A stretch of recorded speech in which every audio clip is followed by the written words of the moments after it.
Hello, this is Buck Rhodes, and I'm here to talk about a book that Virginia Stevenson and I are writing. It's called The Hidden Secrets of the Ancient Mystery Schools, 11 Steps to God Realization. Do you know that the hidden secrets, or one of the main hidden secrets of the ancient mystery schools, has been in plain sight for over 2,000 years? This secret provides you, or whoever knows it, a way to really discover their authentic self in a very simple and easy way. And discovering who you actually are is key to become enlightened. So today what I'm going to do, I'm going to tell you what the secret is, then I'm going to tell you how we developed it. I'm going to tell you how we proved it. And then I'm going to tell you how you can use it to really know your authentic self. A procedure that can be quite enjoyable and interesting. Now, how did we discover this? Well, it turns out that about a dozen years ago, I was being initiated into a mystery school, not the ancient ones, that didn't know these ancient mysteries, but I set the intention that I really wanted to discover what they were. So years went by, and I was in a group, and the group was dissolving, but one of the people in the group and I decided to keep meeting on a weekly basis. We'd meditate for 10 minutes, and then just talk about whatever came up for the next 50 minutes. Well, one day, when we finished meditation, this idea just popped out. That is, that the secrets of the mystery schools were written down and published as the Holy Bible, and people were told it was something entirely different, so nobody suspected for 2,000 years that that's what they were. Well, Virginia and I, although we had been Christians once upon a time, and in fact Virginia had been a fundamentalist Christian minister for a number of years, but we'd left Christianity far behind, so we weren't into the belief systems at all. Another thing that happened is I had been initiated into the Oneness Mysteries at the Oneness University in India, so I now understood the difference between duality and non-duality, or oneness. So, as we begin to explore this hypothesis, and I guess I better tell you what it is, that these mysteries are reliving the sacred literature as though we are the characters and we are the symbols in the stories or the allegories. We relive them in the present tense as though it's happening right now. Now this is the same as Gestalt dream analysis, which I had studied and done for many years.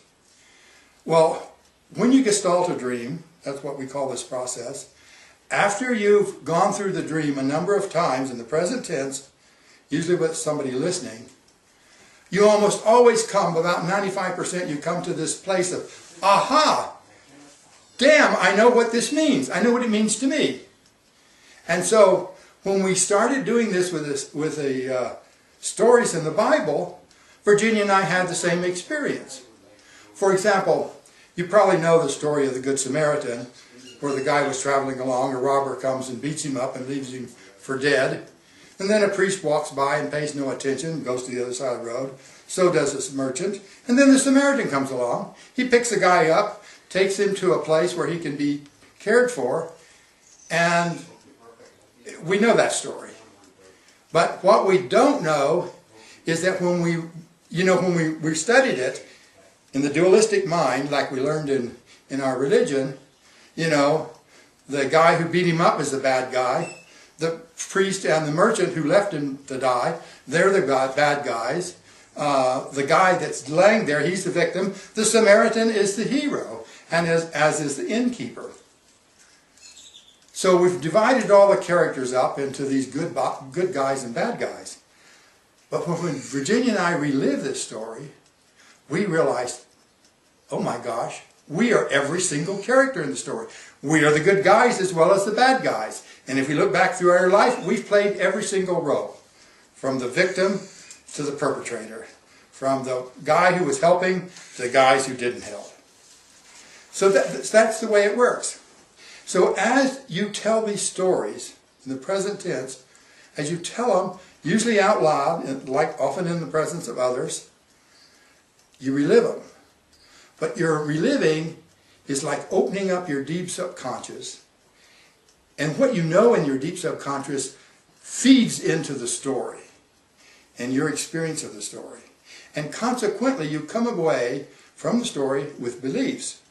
They're not what you learned in some school or by your parents or whoever. You learn it from your own experience. Your beliefs then begin to change. They change to reflect who you truly are, what your experiences are, what you've got deep in your subconscious, like the jewels of your subconscious, begin to come into an awareness. And as you go through story after story, it's amazing. You start changing. Your old belief system dies away. You get this new belief system that's authentically yours, the beliefs of your true self. Well, Virginia and I were so amazed when we were doing this.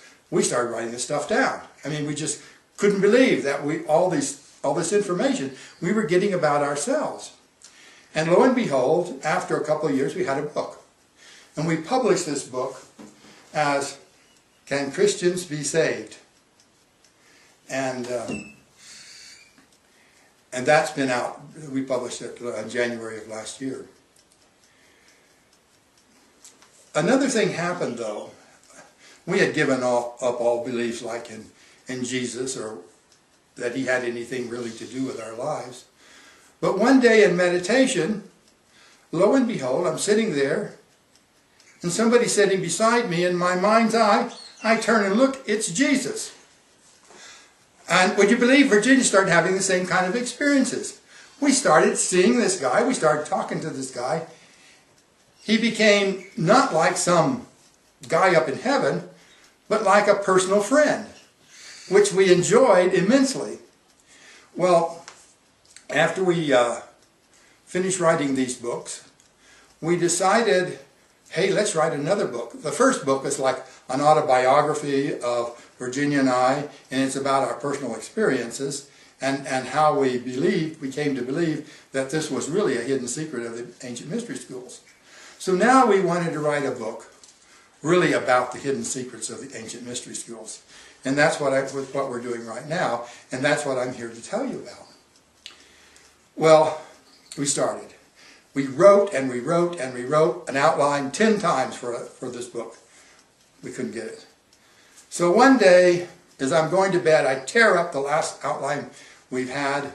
I go to bed, and just as I fall asleep, I said, "Damn it, Jesus, I can't figure out what this outline is." He says, "Okay, Buck, I'll help you." And he says, "You know, you've always made the assumption that I was a successful candidate from the ancient mystery school, sort of the archetype of a successful candidate. Well, let's start there."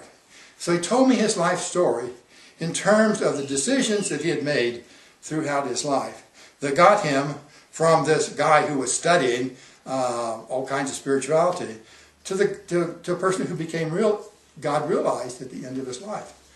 So next morning I wrote this down, and when Virginia and I looked at it, we said, this is it. This is the outline that we're going to use.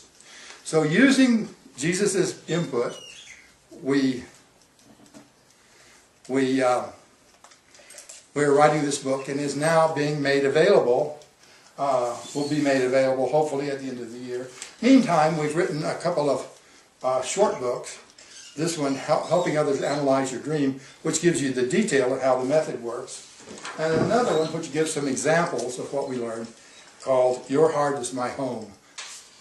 So, what's the benefit to you? If you start studying our methods, using them on yourself, or using them with some friends of yours, you get to have a very fun time discovering who you authentically are. You get to have the advantage of knowing what you believe as your true self, rather than what some other beliefs that people have laid on you. This is the way we become enlightened. This is what we do to prepare ourselves for the divine grace of God realization.